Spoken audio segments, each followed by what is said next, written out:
Background about my sister. 2 years ago, my sister was killed in a car accident. She was riding with a friend to the mall, the friend's parent was driving, and teenage boy plowed through a red light while texting on his phone and hit the car my sister, Carrie, was in.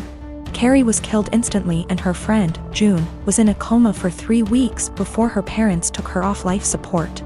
When Carrie passed, I was devastated and angry and just not in a good place. Carrie and I had been extremely close. Despite a 7-year age gap between us, we enjoyed a lot of the same shows, we went to concerts together. We volunteered together, and I took it upon myself to guide Carrie like any big sister would do. Our parents were extremely busy with work most days, and Carrie and I would often cook together and do crafts when we weren't too busy with school work. Carrie wanted to be a NICU nurse when she grew up, and I helped her find a volunteer position at a local hospital to help get her gain some experience being around patients. In short, Carrie was my sister and best friend, and when she passed, I was a mess. The last craft Carrie and I made together was a set of candles. We bought the wax at a local craft store and we both made each other a candle and decorated the jar it was in. That was the day before she was killed.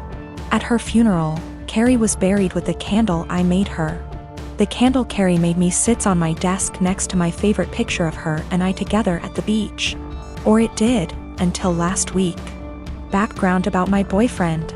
I met my boyfriend about 1.5 years ago, about 6 months after Carrie passed. I wasn't looking for a relationship, I was still grieving my sister's death. But Eugene came along and it was love at first sight. He was extremely supportive, let me cry on him when I needed to, didn't push me into getting over grieving or anything. He was extremely gentleman about everything and very, very patient. After 6 months of seeing each other pretty regularly, we made it official. Eugene came into my life at a very low point, and he has always been very respectful of sentiments I keep from my sister. Never asking me to take them down, always giving me space when I needed to cry. Eugene, along with most, if not all, of my friends and family know about Carrie's candle. There was a point after she died where I would take the candle with me everywhere out of fear that someone might light it, or steal it. Or who knows what. The point is, that candle was and still is a very important part of my life and something that my sister made for me and me alone. When Eugene and I moved in together about 4 months ago, I packed away most of the reminders of my sister and put out the candle and picture on my desk. I felt that this was a huge step because when I'd lived just by myself I had pictures everywhere and a few knickknacks laying around from my sister. I wanted to make Eugene and I's home our home with just a small part of my sister there. Eugene understood and was very supportive. Last week, we had a massive winter storm that knocked out power. We didn't have power for 3+ days. The power was knocked out at Eugene and I's house while I was at work, which did not lose power. Eugene texted me that he was going to light some candles and try and get a generator, so we could have some for of power or at least be able to charge our phones / use lights / etc. Now, we have probably 30+ candles in our house.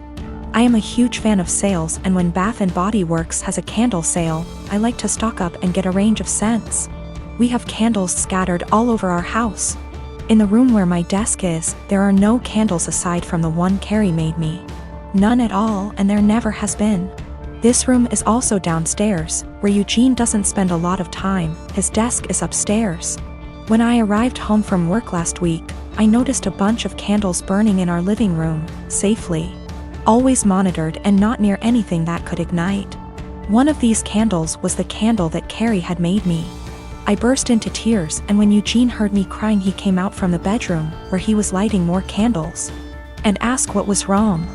I was a wreck and couldn't get any words out. When he tried to calm me down, I shoved past him and locked myself in the room where my desk was and just cried. I don't know how he could be so stupid. He knew, and I thought he understood how sentimental the candle was and how much I cherished having a candle that my now deceased sister had spent time making with me just a day before she was killed. I haven't been able to speak to Eugene since it happened, Tuesday of last week. He has tried to explain why he did it, because he needed candles to be able to see, but I just can't wrap my head around it. He hadn't gotten into the large candle stash I have upstairs right by the living room where Carrie's candle was, but went downstairs, out of the way to grab the most sentimental, cherished item I have. The candle was burning most of the day while I was at work and is now melted and pretty much gone. I do still have the jar it was in, but I can't look at it without bursting into tears. Eugene says it was an accident, but I just don't believe that. He said he was getting around to lighting the candle surplus we have upstairs, but just hadn't gotten there yet. After being home 6 hours alone with no power. I am heartbroken and feel like this is a major slap in the face. I feel disrespected. I feel like he disrespected my sister. I just don't know what to do. I don't feel like I can forgive him for this. I have this vegan coworker, we'll call her Vegan, who is very active on FB and in the office about being vegan and how cruel farming is and everything. Each to their own. I don't necessarily disagree with her views on animal cruelty, but here's the thing, I'm a hunter. Not a trophy hunter, but I do shoot feral pigs, rabbits, ducks, introduced, classified game ducks, and foxes, and I fish too. All except for the fish are classified as pests. Foxes especially kill native wildlife and farm animals, and farmers will often put you up on their property for free to hunt them. I have passed tests here, especially for identification of game ducks versus protected species, and practice ethical hunting. I.e. allow the animal to have a fair chase, no dogs or tracking devices. Practicing marksmanship and dispatching prey swiftly and humanely and not wasting the meat. None of that is obviously good enough for Vegan. When she first came onto the team and told everyone she was vegan, I kept my mouth shut about my hunting. I also think she's really intolerant because she preaches to people about how going vegan will help with their various ailments, and always turns up her nose at people heating up meat in microwave. As a result, we've kind of consciously started excluding her when we get up for lunch. However, last year I started going hunting more regularly with a work friend from another department, whose uncle owns a farm where feral pigs and like are an issue, and he often swings by to have a chat about guns and bows and our next trip, and she found out I was a hunter. This isn't even at our desks, it's in the kitchen area that has tables and stuff, and we sometimes eat our lunches together. Ever since then, every conversation I've had with her, she's referred to hunting and how cruel it is. One time, I wore a leather pencil skirt to work and she had a go at me for wearing animal products. She seems to have singled me because of the fact that I go hunting. My boss has no spine, I've tried talking to him about this. But she just intimidates him and makes it seem like she's been persecuted, and he's backed down from that. She even tried to get a vegan shelf in the fridge and tried to rope in some Hindu vegetarian guys to do that, but they pointed out that they use milk and cheese and honey in their cooking. They also think she's nuts. It's gotten to the point where we go out for drinks on a Friday night at 5 and we never ask her. I don't organize these things, a coworker does, but my boss told me, when I brought it up in one-on-one meeting, that she feels really left out and she seems to think it's my fault because I've been here for longer and I'm somehow poisoning them against her, or something. I have since been conscious of this. If anyone starts conversation about vegan, I just say I don't talk to her unless it's work-related and she's more than adequate at her job. It's actually become something of a joke or catchphrase. I told my boss I don't organize anything except official events, and she's always been invited. If she's not invited to informal stuff, that's not even organized by me, then that's not my problem.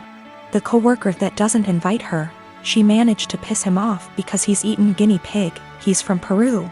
And she asked him if he'd eaten any of his other pets.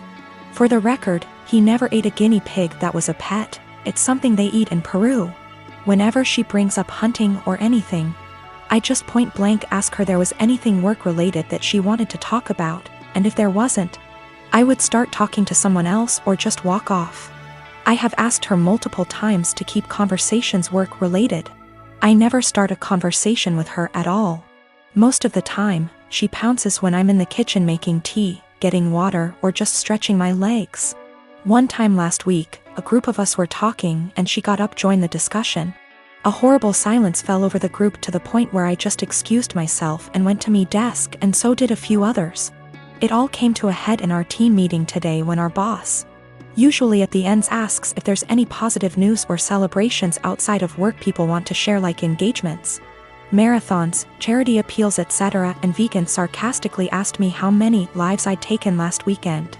I got annoyed and said her constant badgering me about my hobbies and choice to eat meat was discriminatory and bothersome. and that unless it was work-related.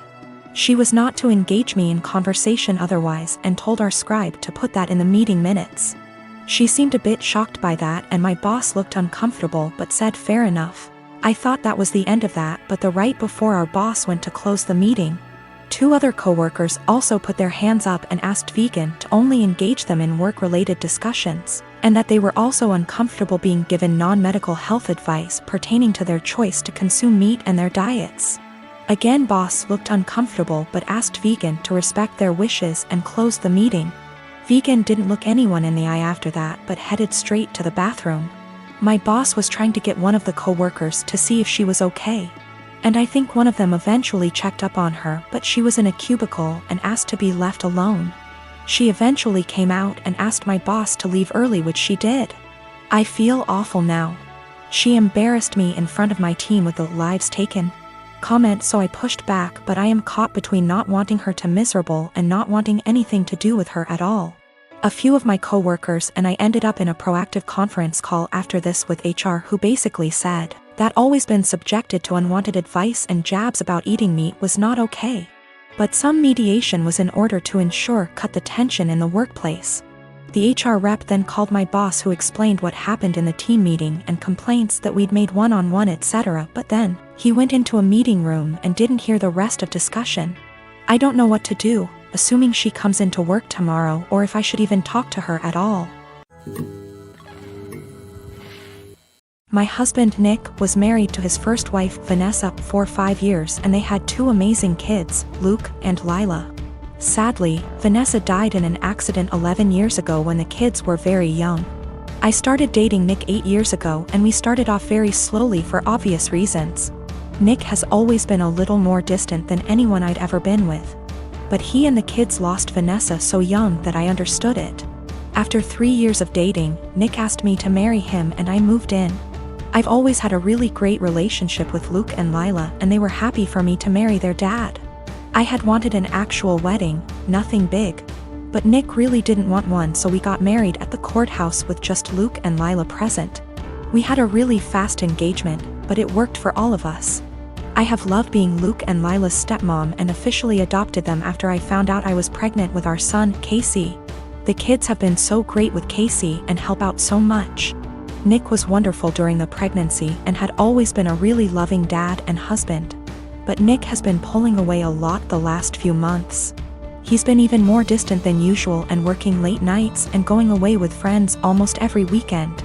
I've tried talking to him, but he's been impatient with both me and the kids. I found out I was pregnant in June and am now 21 weeks pregnant with a girl. The kids are excited to have a little sister, but Nick just seems so indifferent to everything and everyone. He's been missing soccer games, Lila's birthday, doctor's appointments, etc. Casey is too young to notice, but Luke and Lila are so hurt by their dad's absence. These kids are so good and they lost their mom so young, and I'm infuriated that Nick is ignoring the kids like this. Last week, I finally sat Nick down and told him that he needs to stop disappearing and be more present in our lives. We're going to have another child soon, and before we know it, Luke and Lila will be grown up and going to college. After an hour of arguing, he screamed at me that he wished Vanessa was still alive and that I had switched places with her and died instead. He also threw in some awful comments that I need to stop pretending I'm Luke and Lila's real mom and that I'm only half the mom Vanessa was. The final straw was him saying that he never even wanted any kids with me, but did it so I'd keep busy and leave him alone. I'm so beyond hurt right now. I know I'm just his second choice, but I've always tried to honor Vanessa and tell Luke and Lila how lucky they were to have her as their mom. I love all of our kids more than anything, and I'm just so heartbroken. Nick barely pays attention to Casey now and doesn't even acknowledge the pregnancy. He somewhat apologized this weekend and took all 3 kids to lunch, but he won't even look me in the eye. He seems like he wants to talk, but he doesn't say anything, and I'm too upset to even be near him. I'm not sure where to go from here. Honestly, I can't even be around Nick right now, and if there weren't any kids involved, I'd leave and never look back. I'm not sure if he's cheating or the thought of a 4th child is stressing him out. But I'm devastated and not sure how or why I should save this marriage, besides doing it for the kids. I am a 39 years old male, and I lost my late wife 6 years ago. I have a 16-year-old son, Daniel, and I recently got engaged to my fiancé of 2 years. Her mom and I aren't on good terms because of how she behaves. She's a controlling, self-centered, Dolly Parton wannabe. I learned to ignore, but she's been annoying Daniel and criticizing his personality regularly. He's a private kid and still hasn't gotten used to the new family dynamic, but he's in therapy and is doing fine. She keeps diagnosing him left and right, calling him antisocial, autistic and other crap. Fact is, Daniel is a shy, well-mannered kid, but people confuse that with being antisocial. Mother-in-law tried several times to force Daniel to open up by embarrassing him with personal questions on family dinners and test his personality type. I've realized the effect her behavior had on Daniel, so I gave him the choice to no longer be in the same room / house as mother-in-law, and he appreciated this a lot. Mother-in-law didn't like that Daniel kept his distance and no longer visits and kept ing about how spoiled he will become for her daughter to deal with. I told her to stop bringing it up, but she cried, "I'm just doing this for Danny." Last week she visited unexpectedly, wanting to say hi to Daniel. After Daniel greeted her, he went into the bathroom and she went into the living room with my fiancé. I was in my bedroom when Daniel came and said his journal was gone. We looked for it but didn't find it. I asked my fiancé, who was alone in the kitchen, but didn't see it. I paused for a second to ask where mother-in-law was. My fiancé said in the living room, but I saw her coming down the stairs. I asked where she was. She said the bathroom. I saw her purse in hand, so I bluntly asked if she took Daniel's journal. She looked offended and called for my fiancé when I insisted to see inside her purse. She wanted to leave, but I didn't let her. Fiancé told me to stop it, but I insisted, and the journal was there. Mother-in-law tried to explain this was her only chance to get to know Daniel better because she cares about him. I blew up at her and berated her for stealing from my son and told her she's banned from my house for the stunt she pulled. She argued with me, then left. My fiancé apologized for her but said banning her from the house was over the top. It backlashed and father-in-law argued and hoped his daughter realizes how I am and call off the wedding for refusing to apologize to Mil. Fiancé said her family won't come to the wedding till I reconcile with her mom and cancel the ban, but I won't let my son be disrespected in his own house and asked my fiancé to understand. I'm refusing to reconcile, but am aware this could ruin my relationship with all my in-laws, not just mother-in-law, and my fiancé thinks I'm selfish to cause drama.